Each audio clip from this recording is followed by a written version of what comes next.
the most wonderful real estate podcast ever. The show that gives you the lowdown on how to become a successful real estate entrepreneur. With more than 30 years of experience, America's top female real estate investor Dwan is an expert in financial freedom and turning dreams into realities. Now's your chance to become a Dwandernaire with the help of Dwan. Here's to a flaming hot foreclosure market with the help of Dwan.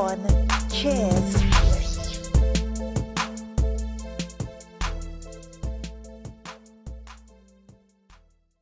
Hey everybody, welcome to the most wonderful real estate podcast ever. Guess what today is? Today is Thursday, and on Thursday, I bring you amazing guests. The session is called Inside the Minds of Today's Millionaires, and we have a super great mind today. And we just kind of want to dig in and find out what people are doing and get as many little golden nuggets and tidbits from them as we can that will help you on your own journey. Now, my name is Dwan Twyford. I'm America's most sought after real estate investor. I've been doing this for over 30 years. I've done over 2,000 deals, and I bought a town recently. So I have a lot going on, but I like to take time to podcast. I like to get to know people. And I'm super excited today that we're going to get to know Jake. So Jake, how are you today? Doing well, Dwan. Thanks for having me. Thank you for being on the show. We're always and girls, look how cute he is. Are you married? I'm divorced. Okay, there you go. Single and cute. Look how cute this guy is. Always trying to help you out, man. That's right. Thank you. So we always start off, everybody knows we do drinks with Dwan. So we just have a toast and we take a breath and we kind of clear our minds. And you're having buble cherry. I'm having cranberry juice. So cheers to you. Cheers. Everybody just take like a deep breath. Clear your minds. Shake out what's going on that's been bugging you. And tune in and listen to what we have to say.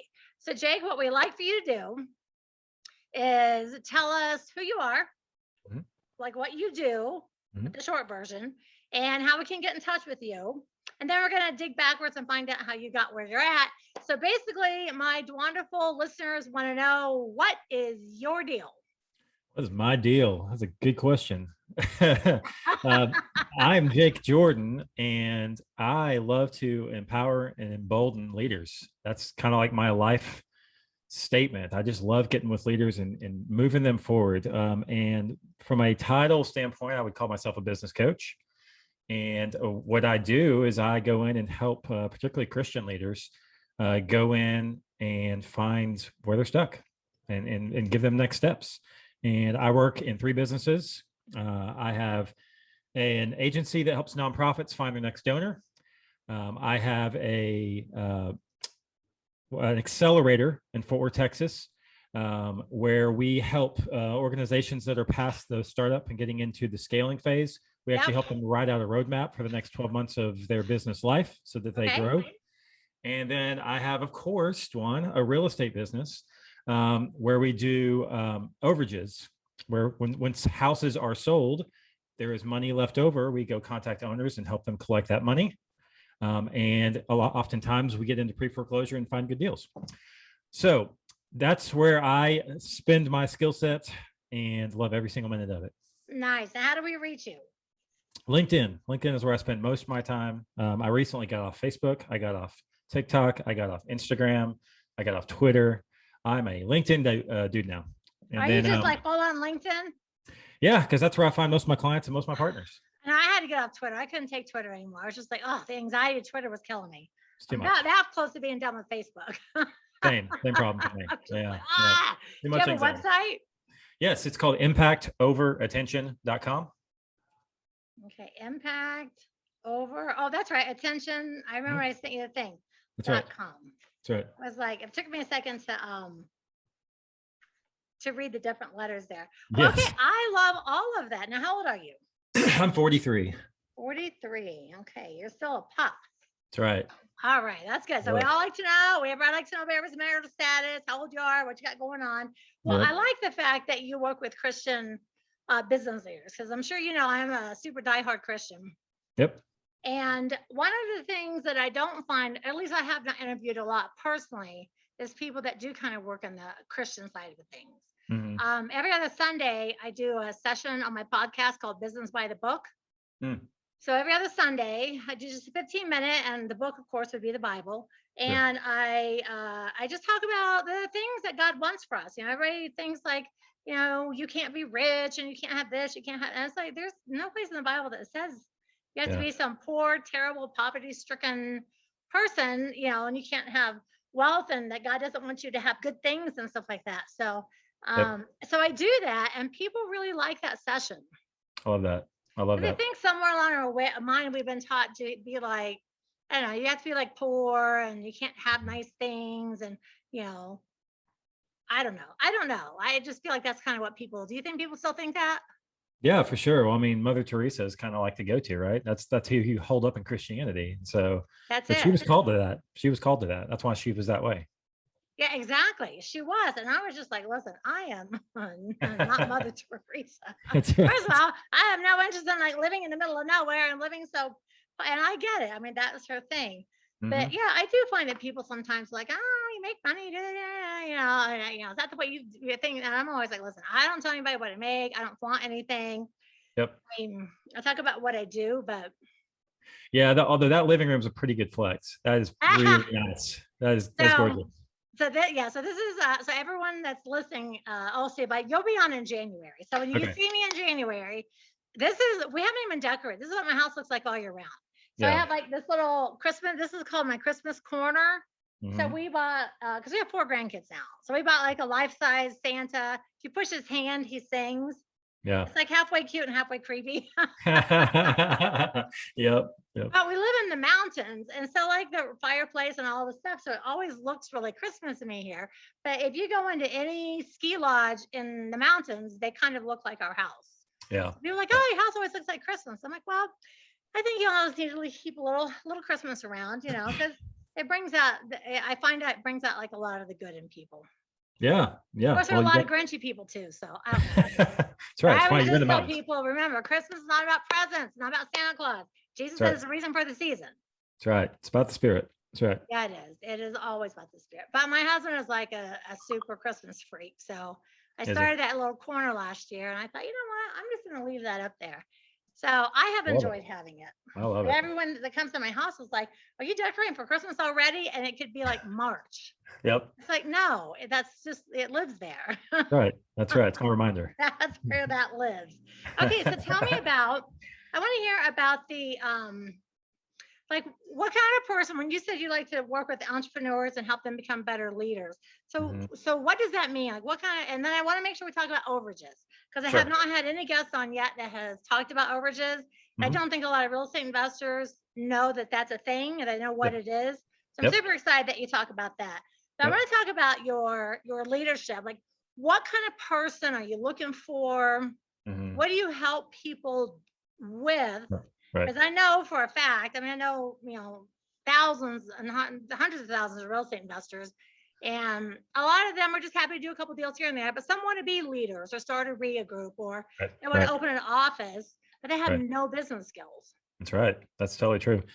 Yeah, I mean, so I like to work with Christian CEOs just because that's what I am. I mean, I think we like to work with people that are like us, and so that's why I picked that.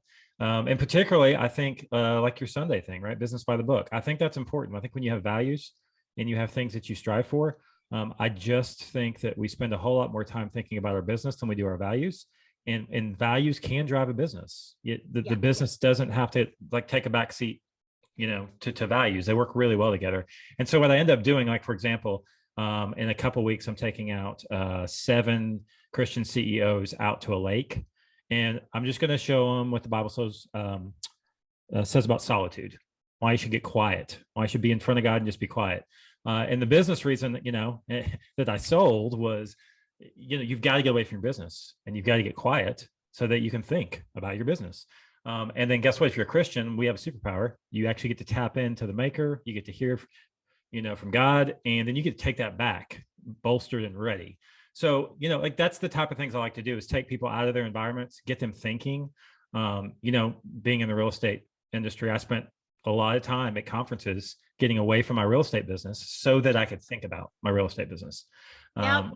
So, and that's good. Obviously, we can overdo that too. But most people who own businesses aren't like us in the real estate world. They're constantly looking for the next big thing or always trying to learn something. And they're just running their business, right? They are always looking for the next shiny object. It's like, oh my God, stop looking for shiny objects. Yes, become an expert. That doesn't exist. You have to learn how to run a business. That's right. That's right. So that's where I like to step in. Mentality. Yeah. And one of the unfortunate things is when you hear someone who's they're a business coach or they're a leadership coach, is that can literally mean 1,000 things. So like that's how I get the name of my company, was Impact Over Attention.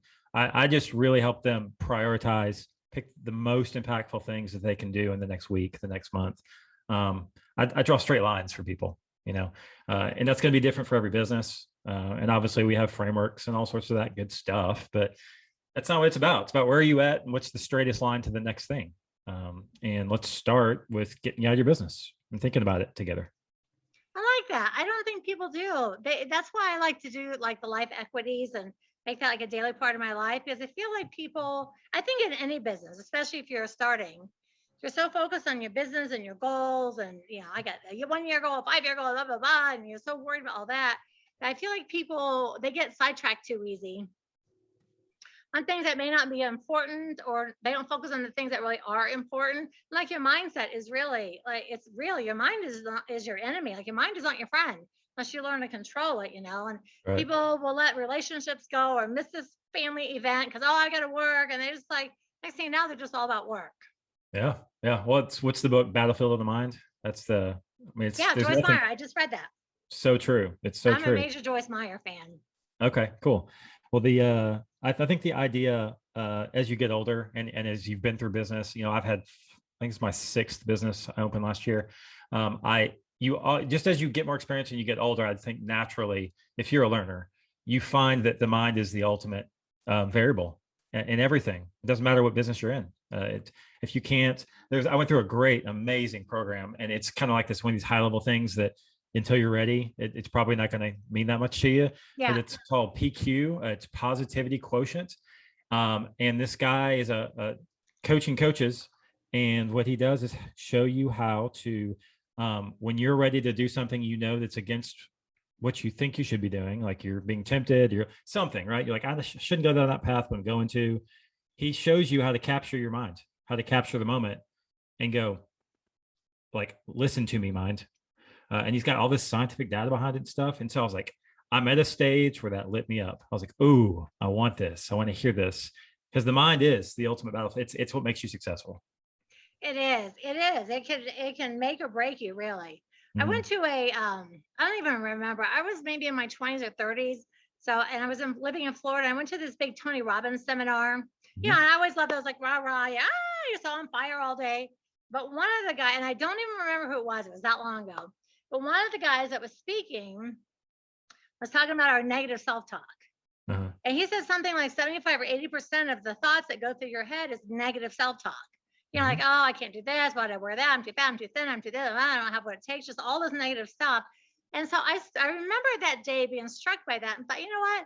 I'm going to get a little notepad out. This is like before, we had cell phones and stuff. A little notepad out. And I'm going to make a little mark, 1, 2, 3, 4, 5. And every time I have a negative thought, and I realized 70, 80, 100 times a day, I would have some sort of a negative thought. I was like, wow, that is so true. It is. So they were like, take your negative thought and replace it with a positive thought. Mm-hmm. But I was just new back in the church. So what I would do is take my negative thought and then catch it and say, oh, and then I would just talk to God. Mm-hmm. And then over the course of, and this is not like a 5-minute thing. This is like a couple of years. Yes. And then I would find myself just everywhere I go, walking around, I'm just talking to God all the time. Yeah. Just all the time. Yep. But it took years. Yes. It wasn't like 5 minutes. I was like, my negative talk is gone. It was like, and I don't do it very often anymore, but that was no joke. Yeah, it's retraining. Yeah, it's like I got to undo 43 years of the wrong programming. Exactly. And I didn't start that. Well, I'm 62 now, so I've been doing it for a really long time. So every now and then I'll still let my mind will kind of run off on things. But most of the time I'm like, and I just go, hey, I'm like, hey God, what's up? So what's going on today? And I just like have this rolling conversation. And my husband's sometimes like, what are you doing? I'm like, I'm just making sure my mind doesn't have anything negative rolling at it. So I'm just sometimes just walking around my house talking out loud. Yeah. That's funny. I think sometimes he's like, okay, well, what is wrong with this woman? I'm like, hey, you pray quietly, I pray it out loud. So hey, whatever works for you. That's it right. does. It's whatever works. So I like the fact though that you work with Christian business leaders, because the thing is, the more money that the Christian people have, the more money that we have, the more good we can do to glorify the kingdom and do more things for God. And like you can't help change the world. I mean, unless you're like Mother Teresa. Right. You literally can't like change the whole world. Having money helps you be able to do more things, help underprivileged people in poor countries that don't have water, just getting the word, just getting things out. Like having money really helps you, I think, share the word. I remember, I don't know if you remember Willie Hooks. He was in the real estate circle as like a mind coach. But one of the things he taught me was that money is just options. If you look at as money as a tool to give you options, you can actually sell yourself on that and get all the trash out that you've probably learned. That money is just options. And so money's not good or bad. It's all what you do with it. So of course, if you have better tools, then you can build better things, right? And that's what money is. That's true. I never looked at it that way. It really is, because people, there are a lot of people with a lot of money that do a lot of bad things too. So yep, they just use take the tools the wrong way. Jeffrey Epstein, all those people, like they're also rich and there's just nothing but just, oh my God, I just can't even think of all the bad things. It's like, so not everybody that has money does bad, but not everybody that has money does good either. Some people just like hang on to it all and keep it. And it's like, hey, listen, when you leave this world, you ain't taking none of that with you. Right. But that's what the media reports, right? That's what they want. Sensational. So it's the bad stuff gets spread up. I know it does. And the good things like the stuff that you're doing, a lot, I mean, obviously people know, but you never see that like as a, hey, news alert, Right. Yeah. Breaking news. Hey, here's a Christian counselor. It's like, let's go over here with this story. Right. Exactly. So I do. So just give us one, give everybody one actionable tip. Like if somebody was thinking like, hey, you know what, I might want to work with Jake. I like what he's having to say. I'm a Christian. I'm starting a business. Can you just give us like one actionable tip that someone could just take from this podcast and implement into their life to start changing? Yeah. I was actually having a conversation this morning in a group coaching session, and the thing that they left with was that most people don't niche. And by niching, I mean you pick a market that you really understand so that you can make incredibly good offers to them.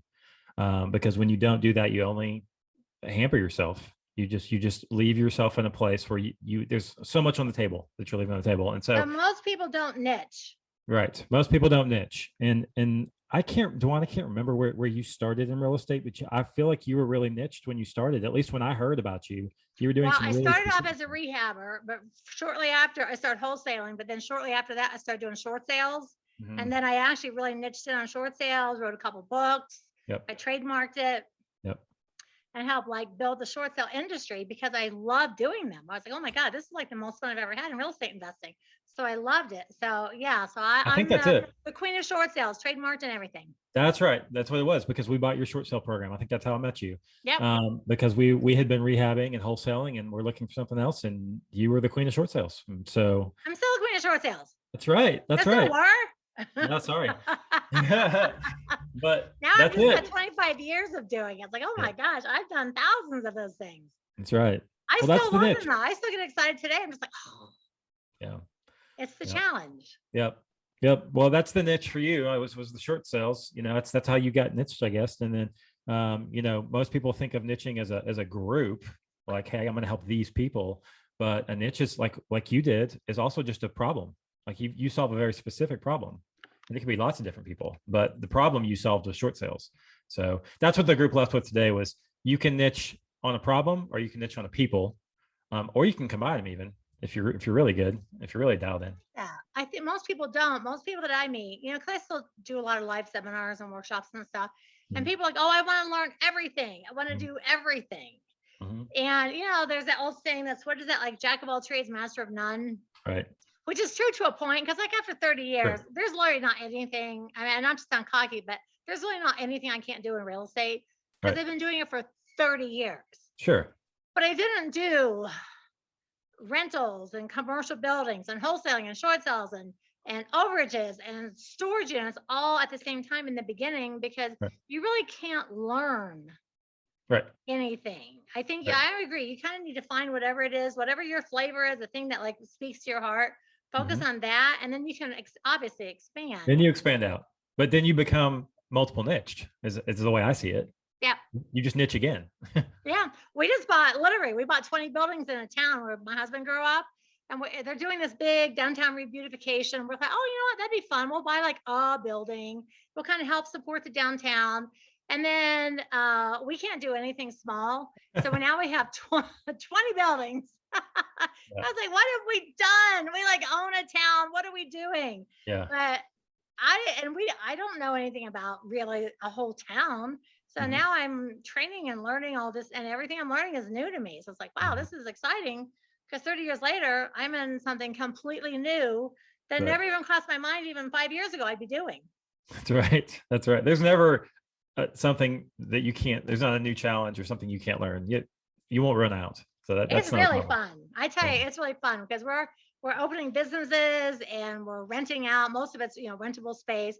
But we opened in COVID. We opened an antique mall and a clothing boutique and a little coffee shop thing, and they do so well. And they did so good even during COVID. It's like I can't believe all these people are out.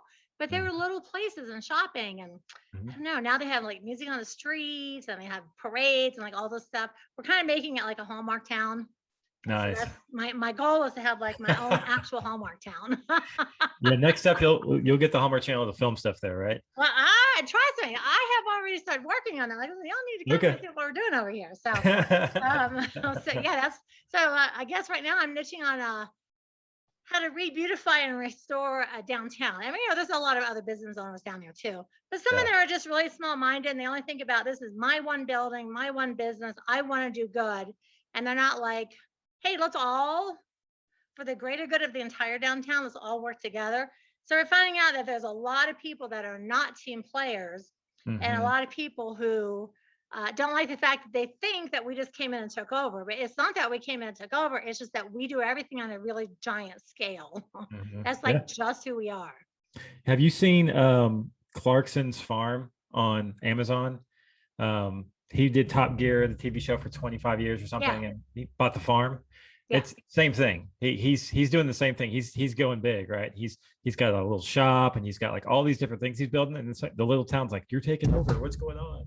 Yeah, that's what happened. So what happened is we first started, we bought like, 7 or 8 buildings, and they have these meetings with everybody. So, and the downtown's very small. It's only 3 blocks this way and 3 blocks this way.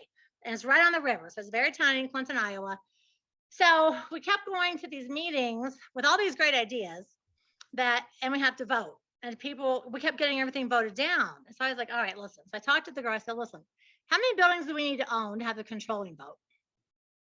She's like, well, if you have 20 parcels, I'm like, okay. So we bought more than the next meeting. We were like, listen, just so you guys know, we bought more parcels. We have 20 parcels. So now our vote counts. So here's what we're doing now.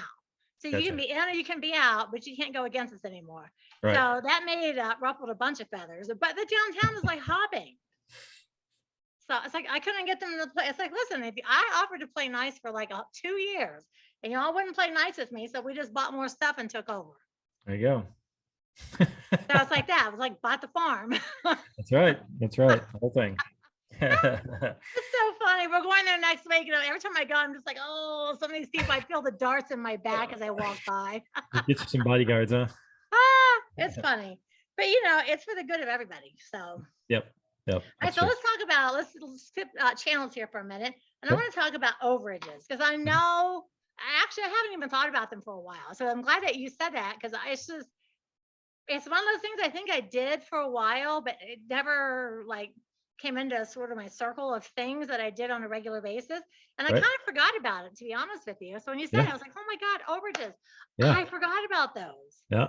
Yeah. So I'm sure, know a whole hell of a lot more about it than I do because I haven't even worked on that for like 15 years. Yeah. So explain to people what that means. Okay. Well, Well, it's more of a paper style real estate business because I don't own property, not in the main business.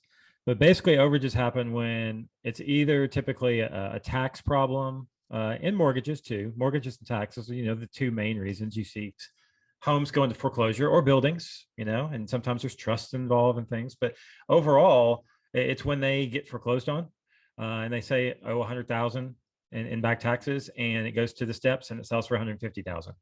And what happens is, and this is true in every state, that money is due to the owner because it is overage.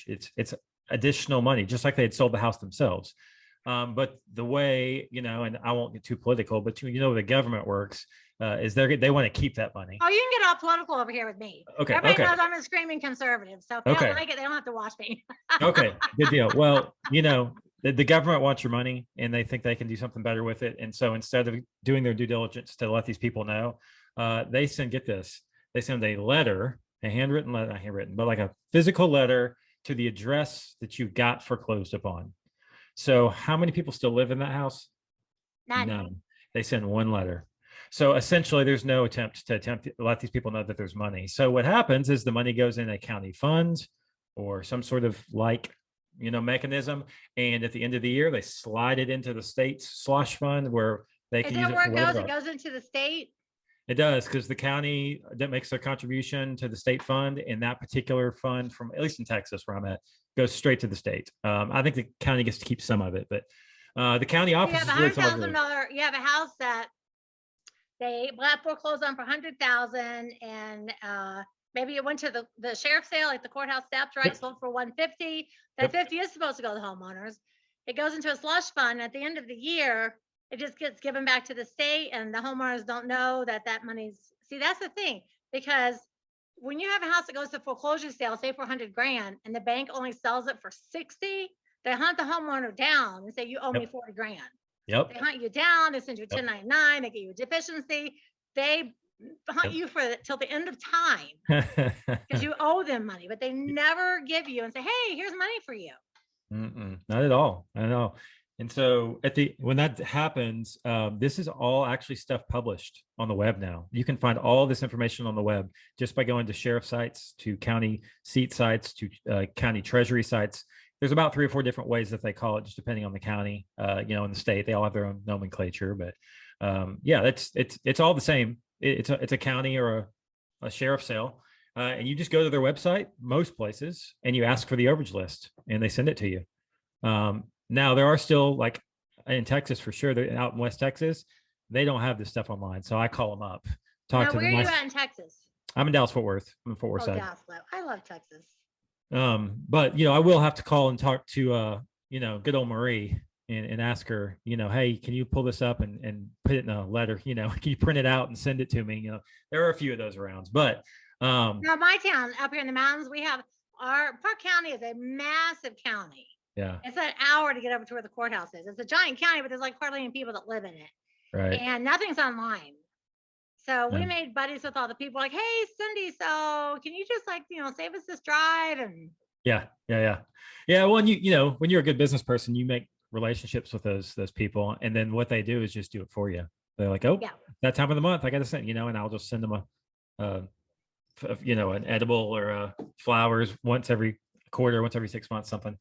But edible, I was like, is weed legal in Texas? Because when I hear the word edible here, I think that's about right. Gummy bears and brownies. No, you're right. Edibles. I was edible like, arrangements. Pot, really?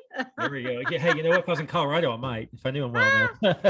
I don't know. Whatever works for them. I'm terrified to send anybody edibles. Well, the post office stopped. I don't know if you heard. They're not sending it anymore. But anyway, so that's all I do. I mean, because the list is free. The information is public, just like when we used to mail postcards to the divorce list to rehab. Same idea. But I love this idea. So the next time I do a workshop, can I just throw in like, hey, my buddy Jake Jordan has this thing about overages, and like throw in a little, this is what it is? Because I totally forgot about what a great thing that is to share. 100%. Yeah. Okay. Because I have no interest in writing a program about it. So I'm just going to tell people, hey, write this down as another thing that's at the county courthouse. Yes. They tell them about divorces, probates, bankruptcy, eviction notices. I'm going to remind them about overages now and then send them your way. All the same stuff. Exactly. Yep.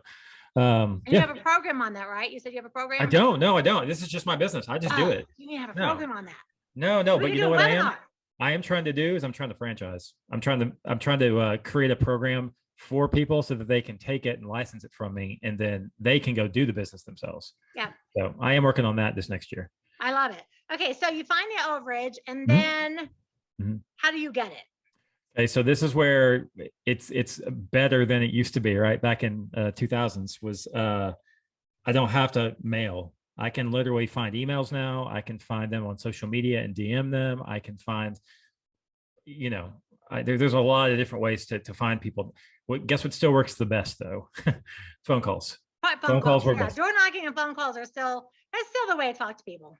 It is. Well, it's the most effective, and especially the one warning on this whole thing is I run almost everything through a VA and an executive assistant. Most of my work is done without me, and the reason is because it's collecting, it's scanning, it's copy pasting. I get involved when they hit the phone and I can talk to them.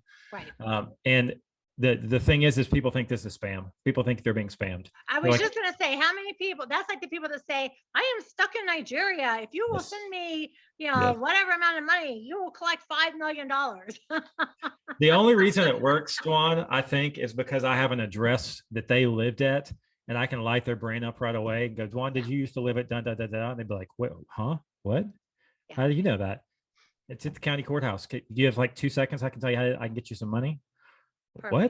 What? I love it. Yeah. So that's most effective. And then in Texas, we have to use an attorney to close it. So I'll have a deal with an attorney where they get a percentage and I get a percentage. But I'm a volume game guy when it comes to this sort of thing. Because here's the big aha for me, and this is the reason I got into this a little over a year ago, is everyone knows what's going on in the economy in some way, shape, or form, right? Yes. We're about to hit inflation. The mandates and the things for evictions has officially gone up. We are getting to a place where there's going to be a lot more of these coming up into volume, right? Yeah. And let me just tell you, in Texas right now, there's 16 billion available in funds uncollected. Wow. That's before the surge that's coming. So that's just in Texas? Holy cow. If you're not thinking about doing this is a business. I'm going to call up my county courthouse over here and go, hey, girls, send me some names. Right. So you can't just go in and swoop the money. You have to contact the people and offer them write a contract. How much they get. Yeah, we write a contract. We say there's this much available. This is what we charge. We don't get paid until you get paid. Yeah. That sort of thing. And then it's if you can get past, to me, everything else is extremely simple. If you can get past the phone call and earn their trust on the phone call, you can actually send them to show them, hey, look, here's the link. I'll send you. Look, this is where you can find it. You can see how much money it is. I even tell them to go get it themselves. Like, you don't need me. Go do this yourself. But people won't do that. They don't want. Most people don't want to. Honestly, not to be rude, but people are lazy. Well, and they don't. Oh, yes, and they also don't know how to do it. They won't do it. They'll just go, just send me whatever. Yeah, and once you say attorney, they're like, okay, I'm out. So, but the laws in every state are different. Texas is a very favorable state for this because it's 2 years between the time that you get foreclosed on to when the state can take the funds. Whereas in I have a friend in Utah that's working on this 60 days. So It's like a sprint. Yeah, you have to be on your game for that. Yeah, you get your systems down, and obviously once you get the contract, you get to an attorney, you can hold it up. But so there's better states to do it in, and you know how it goes, Dawn. Like, if you can find a way to crack into a harder state, then you own the state. So I'm starting with the easier state to get my systems down and do all that. No, I don't blame you. Yeah. No, I would start easy too. So just like, I don't want to pin you down to exact numbers, but just say whatever amount is available. Mm-hmm. The attorney gets a percentage, you get a percentage. Or what are the homeowners? They end up with do they get at least half or something, or a third? Oh, yeah. Or what? Oh yeah. No, we do 60-40. That's how we do it. Homeowner gets 60. Yeah, homeowner gets 60. I'm even thinking about going 70 just because I want more deals. But still though, 60-40 is really great because 100% of the people don't even know there's money sitting there for them. Yeah, but you know how that goes. Once they know it's theirs, then their attitude changes. So we'll see. It's 60-40 is working. That's when you do a short sale. It's like, hey, you guys owe 200. I got the bank to take 100. I'm going to sell it for 130, and I'm going to give you $5,000. Well, no, wait. If it was 200 and the bank's going to take 100, we want 100,000. That's my house. Okay. Yep. Yep. Listen to me. There's not $100,000 there. I Yep. just got a discount over here. But homeowners, they hear like, oh my God, there's $100,000 and they want the whole thing. Yeah. Yep. Yep. Well, we haven't had any problems with 60/40 yet. So if it ain't broke, right? Yeah, no. I think 60/40 is really generous. I would be more inclined to be like a 50/50 kind of person, but I think that's good. We do a thing where we partner with people that have like lots of equity, and we partner the deals. So we charge a fee. We call it a risk assessment fee. So we charge 10% of whatever the house sells for, and then we back out our expenses, and then we do split 50/50. But we still charge 10% of whatever the house sells for, because I'm not going to do all that work and all that stuff, and then they get equal to what I got when I did all the work, and they were literally like a week away from the foreclosure sale. Yeah, that's true. That's true. The good news about overages is beforehand how much profit's available, guaranteed, quote unquote. So if it's a $50,000 check, I don't mind splitting 60/40. If it's a $5,000 check, I ain't doing the deal. Yeah, no, that's the thing too. You have to I guess I would tell anyone if they were brand new, do all the deals. Yes. Get your system down pat, and then look for the Sure. higher deals. Because the Sure. thing is and I tell people this at wholesale too. I'm like, listen, if you live in an area where the local wholesalers are saying, oh, everyone only makes $5,000 on a deal over here, and I'm telling you to go make 30, it's the same exact amount of work. It is. If you want to do the same work, same hours for $5,000 or $30,000, what do you want to do? You got to demand more money and stand your ground, and not let other people or the rehabbers, the people you're flipping the house to, tell you like, this is how much you can make on me. Right. You make a good point too about beginners, because when I started wholesaling, I was doing it for $500 a pop, because I had found a couple neighborhoods that were just like laydowns. Like I could just go in there and make. So I was doing 5, 6, 7, 8, 10 a month, right? And so flipping wholesale, and so for me at that time I was 21. I was like, this is great money. This is awesome. That's great money still. Yeah, for sure. Oh, I did a lot of them for like 1,000, 1,500. And then once I made my first flip and I made 10 grand, I was like, okay, you know what? That's my standard. Not going back. It's like 3 years ago. So that's a lot of money. Okay. And I was like, okay, this is my minimum, 10 grand, that's it.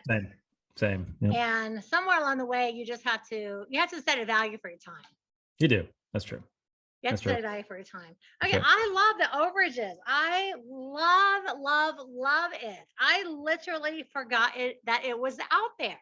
Mm-hmm. Yeah, that's a great. I get super excited when someone brings something around that I just haven't done for a super long time. I think I did a little bit in the beginning. I used to buy second mortgages and let them go to the sale, and you could take over the first. I did that a lot for like a few years. But then, like you said, you sort of find what you like. Yep. And it's like, I don't want to do all of this because it's too time consuming for all of it. So I kind of narrowed down to these things. So sometimes I forget some of these things that I did way back in the day, because for whatever reason, it didn't stay in the forefront for me. Yeah. Well, overages for me is a great model right now, because there's a growing need for it, and you don't have to spend a ton of time in it once you get your system down. You can have other people do the lifting. I didn't know that the bank only had to send the homeowners one letter. In Texas, that's the case. It's probably the case anywhere. They don't, and I know, and they send it to the old address, and they're moved, and I'm sure they don't put or current resident or forward this, or they don't do anything like that, because then they know they're going to be able to put that money. But I did not know loop back into the state. Well, I even knew people have told me that they got the letter and it was from the bank where the foreclosure was done, and they just threw it away. Yep. So maybe even if they do get it, it's like, why would I read that? This is over and done with. No, they do, because I have people that, I've worked with on short sales, and I say, now listen, you are going to get a 1099 or a deficiency or something. I explain the whole thing. Like, you can't just like throw that in the trash. Like, this is coming down the pike. So I make it where it's just part of the deal. Mm-hmm. Like, they're going to owe this, or they're going to get a 1099 or whatever. We make it part of the deal, and we deal with it up front, because people they get letters down the road and they throw them away and don't look at it.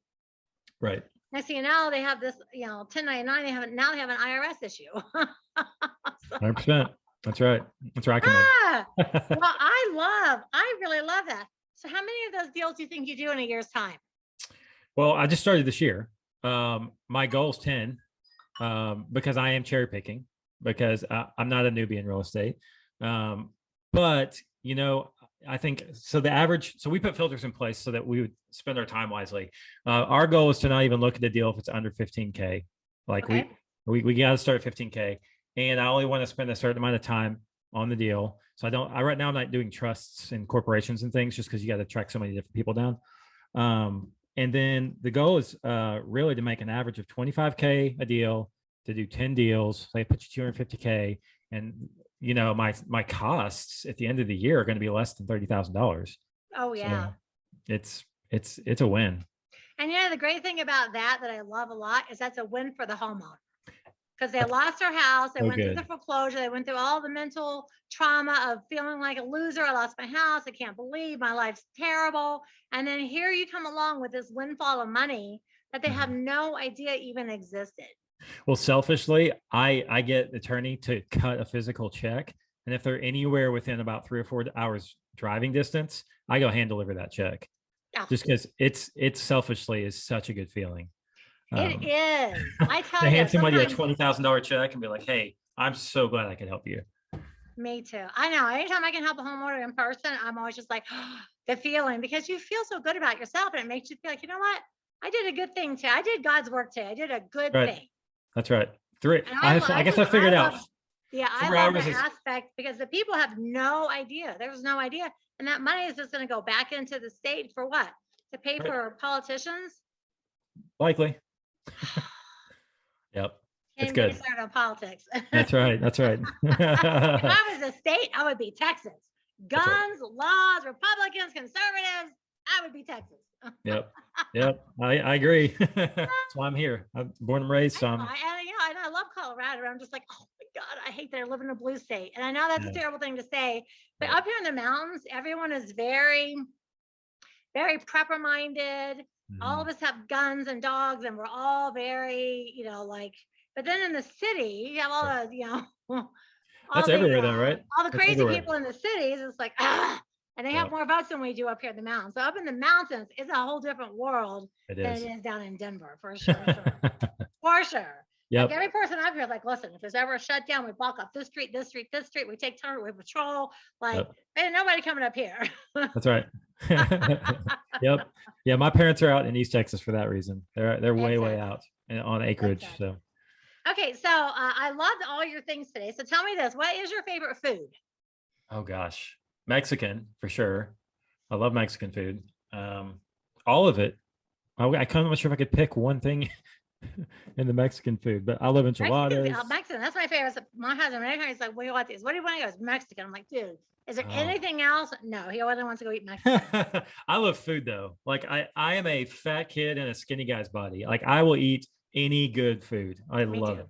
So my family is from Tennessee, so I was raised on all that good biscuits and gravy and like all that yummy food like that. I mean, I go someplace where they have, like, I don't know if they have them there, but in Texas, but they have the things called Black Eyed Pea, the restaurant Black Eyed Pea in Colorado. Yeah. Ever heard of it? It's like grandma's meatloaf and oh my gosh, I go down like once a week and I get like this plate of everything that's so terrible for me. Yeah. But not maybe once every 2 weeks, because it's like my taste buds are like, we want to eat this every day. And my body's like, no, we can't do that. That's right. We won't be able to get out the door. No. So tell me, what is your favorite band of all time? So this is one of those things where there's no good answer. So I just picked one. You have to pick only one. I know, because there's so many good bands, but I'm going to go with Led Zeppelin. Oh gosh, Led Zeppelin. Yeah, they're just amazing. They're iconic. I love Led Zeppelin too. So you can tell a lot about people by their music. You can. Oh yeah, you can. You can tell what they eat and what they like to listen to. You tell a lot about a person by their music. Led Zeppelin's like rocks. They're the best. They're Mount Rushmore. Yeah, I love them. them. So another thing, they were like 70s, like late 60s, 70s. I was a teenager in the 70s. So that was like right there. I was like, oh, I love that band. Yeah. So now everybody, I feel like most everybody has a place somewhere in the world where they're at this little happy place. And when they're there, everything is just like right with the world. So where's your happy place? On your porch, because I love looking out over like mountain lakes with mountains around. Really in the springtime, like I love spring and fall in Colorado. Well, you need to come visit me and stay at my house. It'll look just like this in March. Yes, ma'am. And I'll come say hi to Santa. Yeah. No, March. seriously. I always tell everyone about open invitation. We have so many people that come and stay with us. I Yeah. get so excited about having company. It is really beautiful up here. Yeah. We live at 9,000 feet. Oh, nice. That's a good So we elevation. are like in the actual boondocks. Yeah. Yeah. Well, my BHAG, my big 10-year goal is to have a place up in Wyoming, in the mountains near the Tetons, Yes. on acreage. So that earlier I was telling you, having people out, I want to bring them to my place and have them ride my horses out in Wyoming and stuff like that. Yeah. That's I have a few friends that live out in Wyoming. They have 40, 50 acres. They have all kinds of horses and stuff. It's like, That's the big goal. that's sweet. We have 10, so I feel, but we have no horses. We have a dirt bike track. Because we ride dirt bikes and 4-wheelers. So we're the noisy neighbors of the entire mountains. Everybody else has like animals, and we have loud machinery, and we shoot a lot of guns. So I think we're the people that people are like, I can't believe I live next to the Twyfords. That's right. We are the neighbors you don't want to live by. We're just so noisy. Okay. So let me just I took a bunch of notes. So we always like to kind of do a review. And so we figured out a little bit about who Jake Jordan is. So you live in Texas, you're 43, girl's totally single. You work on empowering leaders, especially Christian business CEOs, which I love. Also for your personal business, you do overages, which I totally love. One of the tips for a starter tip for people would be to maybe get a little solitude and spend some time thinking about your business instead of just being in it every single minute of the day. And I like your quote that most people don't niche, which is true. They don't. Texas has $16 billion available for people that have overages. So people need to seriously, you need to get on your game here with this overage thing. Really. And you like Mexican food, you like Led Zeppelin, you like the mountains, and you love Jesus. That's right. The most importantly. You are like the perfect guy. So is that a little bit about you? That sounds about right. Did we do good? Okay. Yeah, I love it. I just want to find out. I ask all the questions, like I said, I always ask all the people send me their questions all the time. I'm like, no, I want to ask questions that I'm interested in. It's your podcast, right? Well, here's the way I look at it. If you send people 10 questions and every podcast you do, you answer the same 10 questions, then they go, oh, Jake's on that. I don't need to watch him on that show because he says the same thing.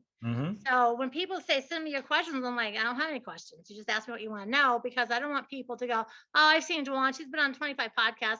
She says the same thing. Yeah. I agree. Everyone knows that if they've seen you anyplace else and then they see you on my show, we don't do questions. That's right. Like, get something new. We do inside what Dwan's interested in. That's right. Well, I can definitely tell you, I've never talked about Led Zeppelin. I've never talked about, not much about the mountains. This is probably the first public place I've shared that Wyoming dream. So there you go. So you know what? We're just going to call that into say, what's the Bible say? I know the quote, but I'm going to lose my quote right here. Call it into not action's not the word. Call it into what? Fruition, as if it already is. I'm the same as you. I'm horrible. It's the specifics. Oh, call it into existence. Speak things into existence as if they already are. There you go. So we are speaking into existence, you having the Wyoming dream. There you go. So 2 or more gathered, that's it. So we're speaking it. We're not going to get it from the universe and all that. People go, oh, the universe is bringing, no. God brings you things. That's right. That's right. We're speaking it into existence. So there you go. Now it's out there. Awesome. Okay. So just one more time, tell everybody how to reach you. impactoverattention.com is my website, and you can just find me, Jake Jordan, on LinkedIn. Jake Jordan on LinkedIn. So your link there will be in the show notes a couple of different times. And then at the end of every show, I always do a thing called a life equity. So my true Dwanderful listeners, they know at the end of every show, I give a life equity with an assignment, and not something, terribly difficult for people to do. But the purpose is I ask everyone to just do it for a week, and whatever it is, when your show comes out, I will also do that for that same week. And just the people, just to do something a little bit different. So I want you to honor us with what is our life equity this week and what is our assignment. Okay. The life equity, I'm going to go back to that solitude that I talked about at the beginning. Is that going to be in a mental? Or spiritual. You can No, you got to pick. Well, okay, I'm gonna assume I'm talking to my target audience, to Christians. I'm gonna go into spiritual. Get alone and get quiet and listen to what your soul is screaming to you right now. Do that every day this week, and you will leave the week with something new that God's calling you to do. It could be small, it could be big. Doesn't matter though, because unless you sit down and listen intentionally, you won't hear it, because God's not going to shout. Amen. And when he does, you normally don't like it. No, that's true. It. That's the Amen. assignment. I love that. I get my best ideas when I'm just sitting quiet. Mhm. All these ideas pour in. I'm like, wow. And I take notes. I write all the things, even like starting my show, like all the stuff is, I'm just sitting like, okay, Lord, like, what do you want me to do next? Yep. And so there you go. All right. So guys, if you love the show today and you're new to Dwanderful, this is the most wonderful real estate podcast ever. You can go to Dwanderful.com and opt in. And I've got 4 free ebooks for you. And Jake, what is the name of your podcast? It's called Impact Over Attention. Surprise. Impact Over Attention. So go to Impact Over Attention. And so folks, just I say this every week, but I know a lot of you are new to different shows. But everyone that does a podcast, it really is a labor of love. There is a lot of work that goes into these shows. Yep. So I want you, if you enjoyed the show today, I want you to go find Jake's podcast and leave him 5 stars and write a review. And I also want you to go to my podcast, the most wonderful real estate podcast ever, and leave 5 stars and write a review. So just this last week, I'm over 1,050 5-star reviews. Wow. I know. So I was just like, I was getting up towards 1,000. So, oh my gosh, I'm getting closer to 1,000. Like this week, I got over 1,050, and I have like 600 people that wrote comments. That's amazing. So, I mean, I don't know if that's good compared to everybody else. But I'm just like, woohoo! Hey, 1,000 people took a minute to give me a 5-star review. I'm so excited. 1,000 reviews is epic. That's great. I know. Is it right? It is, right? Yeah. Okay, I feel like it is too. I feel like that's really high. So I don't know, but other people are like, oh, I get 2,100 people listen to my show every week. It's like, not there, but I'm working on it. Yep. You'll get okay, that. so first of all, thank you for being on the show. I really appreciate your time and your effort and your energy. And I always just like to have our guests.